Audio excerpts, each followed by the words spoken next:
अस्सलाम वालेकुम दोस्तों, कैसे हो आप। मैं आपका दोस्त शायर ज़ावेर वली अपनी शायरी की नई वीडियो के साथ हाजिर हूँ। अगर पसंद आए तो प्लीज़ लाइक कीजिए, शेयर कीजिए और मेरे चैनल को सब्सक्राइब कीजिए और बेल के आइकन को दबा दीजिए।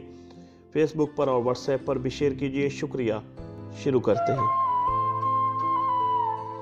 सीखे नहीं जाते अंदाज़े इश्क़ अदीबी, सीखे नहीं जाते अंदाज़े इश्क़ अदीबी, यहाँ खुद ही सिखा देता है हर बाब हरफ को।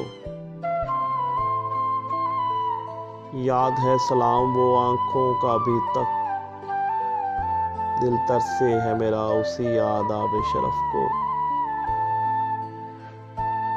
हो जाओ चुप के दिल ने निशाना लिया दिल का, हो जाओ चुप के दिल ने निशाना लिया दिल का, छूकर न गुजर जाए कहीं यह बाबे हदफ को। ये सीप तो फकत बाज़ीचाए बहर है वली, ये सीप तो फकत बाज़ीचाए बहर है वली, गोहर ही करता है नायाब सदफ को, गोहर ही करता है नायाब सदफ को, गोहर ही करता है नायाब सदफ।